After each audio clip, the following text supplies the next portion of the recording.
Monsieur Pomereau, on a parlé des adolescents, on a parlé de comment devenir maître de son destin, c'est le thème de cette université Homme Entreprise.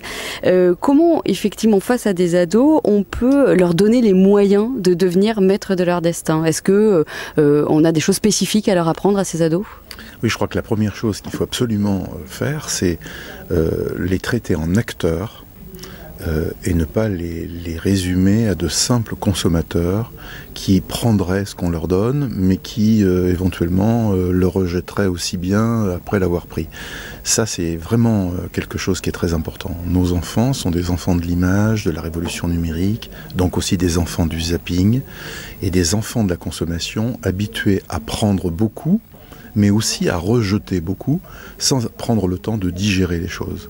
Et donc, au sens propre comme au sens figuré, que ce soit d'un point de vue alimentaire ou pour toute autre chose, c'est très important de laisser le temps de la digestion à quelqu'un, et surtout de le mettre en position d'acteur. Et j'en donnais quelques exemples, y compris culinaires.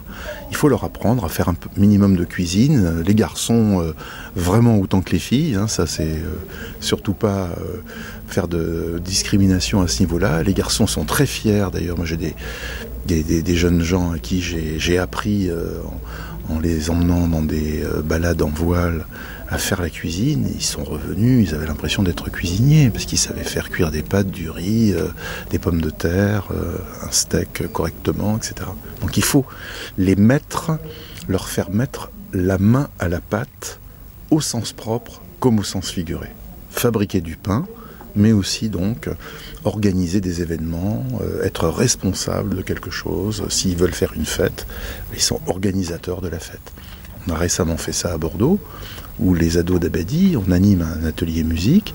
Ils ont organisé un véritable concert en ville, hein, donc dans la ville de Bordeaux, en ayant toutes les consignes à remplir, de sécurité, etc.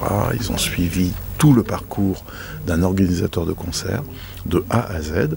Alors on était derrière pour les soutenir, évidemment, on ne les lâchait pas complètement, mais ils ont organisé, ils étaient...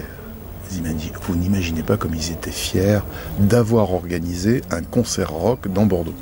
Mais alors justement, là vous disiez, on les a pas lâchés. Tout l'enjeu d'accompagner des ados, c'est de les lâcher sans les lâcher, voilà. De les laisser sans les laisser complètement. J'aurais dû dire, on ne les a pas laissés.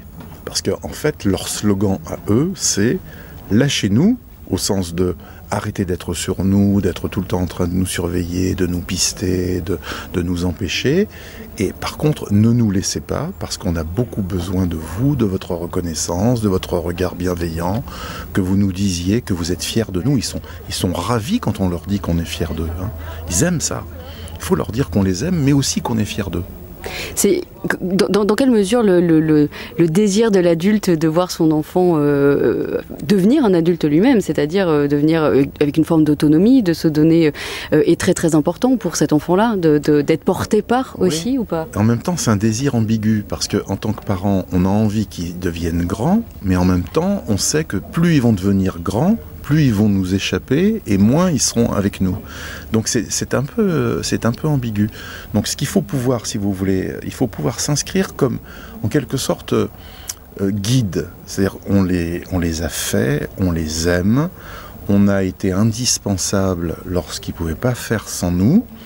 Et puis petit à petit, il faut qu'on fasse le deuil de notre obligation d'être toujours derrière eux, d'être toujours là. Il faut qu'ils petit à petit commencent à savoir faire des choses sans nous. Et puis ensuite, ils vont devenir grands. Et quand ils seront grands, les mamans qui en souffrent bien davantage que les papas, avec le sentiment que ça y est, elle ne sert plus à rien.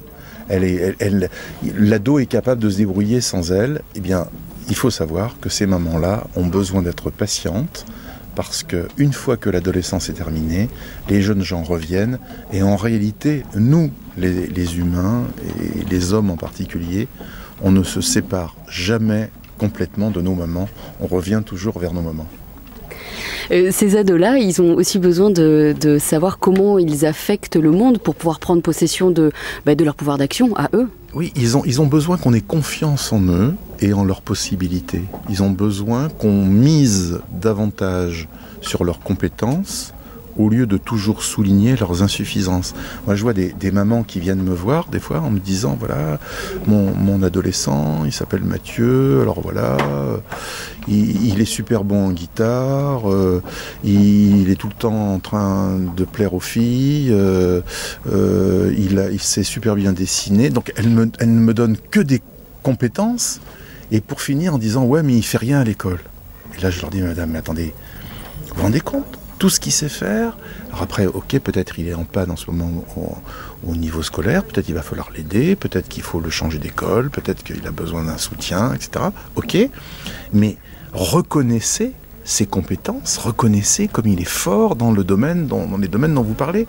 Parce que quand vous allez le reconnaître comme ça, quand vous allez le voir avec les yeux de la reconnaissance et de la fierté, vous allez en réalité alimenter sa confiance en lui et l'aider à mieux réussir ses devoirs. Vous disiez que c'était des enfants qui étaient avec une intuition liée au digital et à l'utilisation de nouvelles technos qui fait qu'ils dépassent très très vite leurs aînés. Hein. Comment évolue ce rapport au temps ? Est-ce que vous, dans votre pratique, vous observez vraiment une évolution du rapport au temps, à l'immédiateté, à la frustration du coup, au fait de pouvoir tenir le différé ? Oui, absolument, mais ça, tout à fait. C'est-à-dire que ce sont des enfants de l'immédiateté, tout de suite. Ils voudraient avoir la soluce, la clé tout de suite, et donc il faut leur apprendre le différé, mais il faut leur apprendre le différé en y mettant aussi du plaisir. Et c'est ce que j'ai pas eu le temps là de dire dans la conférence, mais si vous voulez, c'est par exemple quand on leur raconte une histoire, il faut préserver la temporalité de l'histoire pour que le suspense continue et qu'il se demande ce qui va se passer. Quand on raconte une histoire à un ado, et on peut et on doit leur raconter des histoires, d'ailleurs c'est ça qui leur plaît dans les séries par exemple. Pourquoi ils sont friands de séries ? Parce qu'il y a finalement toujours un peu de suspense, on ne sait pas ce qui va se passer dans l'épisode suivant, on l'attend, etc. Donc il faut leur apprendre le différé, mais leur apprendre le différé, pas tout le temps dans la contrainte et dans non, tu sortiras quand tu auras fini tes devoirs. Ça, c'est des trucs complètement has-been, quoi. T'iras à la plage quand tu auras fini ton cahier de devoirs, ça peut pas marcher avec la plupart des adolescents. Il faut au départ dire, voilà, écoute, ok, aujourd'hui c'est une journée de plage, alors quand est-ce que tu comptes faire ton heure et demie de travail ? Plutôt ce matin ou plutôt ce soir ? Ou plutôt pendant l'heure de la sieste ou à quel moment ? Et une fois qu'on a défini ça avec l'ado, alors on applique le programme. Et on lui laisse la responsabilité du programme, plutôt que de mettre notre propre programme en route, alors qu'il va piaffer d'impatience, lui, pour aller se baigner dans les vagues, et c'est bien normal quand on est adolescent. Quand on parle de responsabilité, juste pour finir, on parle vraiment d'une capacité à répondre d'eux, et en l'occurrence à répondre de soi, et quand on leur laisse pas cette responsabilité, on les prive aussi, ces ados, de pouvoir répondre d'eux-mêmes. Exactement, et c'est ça qu'il faut. La vie est risquée, y a pas ça n'est pas un long fleuve tranquille, il y a plein d'écueils, il y a plein de difficultés. On leur apprend petit à petit à négocier ces difficultés et à trouver en eux-mêmes les ressources pour le faire. Et il faut accepter que lorsqu'ils sont confrontés à un écueil, ils subissent les choses. Par exemple, une maman d'un adolescent, elle doit absolument, impérativement respecter le chagrin d'amour. C'est-à-dire, l'enfant va pleurer, parce que le chagrin d'amour, ça fait pleurer. Et quand il pleure, au lieu de vouloir à tout prix lui sécher les larmes ou lui changer les idées pour plus qu'il pleure, il faut respecter ça et peut-être se souvenir et peut-être raconter notre propre premier chagrin d'amour. Moi, par exemple, mon premier chagrin d'amour à l'âge de 15 ans, pendant 3 jours, je me suis enfermé dans ma chambre et j'écoutais en boucle l'Adagio d'Albinoni. Jusqu'à ce que ma mère vienne et dise « Bon Xavier, maintenant ça suffit, c'est bon quoi, peut-être tu vas sortir et tu vas à nouveau être avec nous. » Et hop, c'était terminé. Mais il a fallu que j'ai mes 3 jours de chagrin d'amour.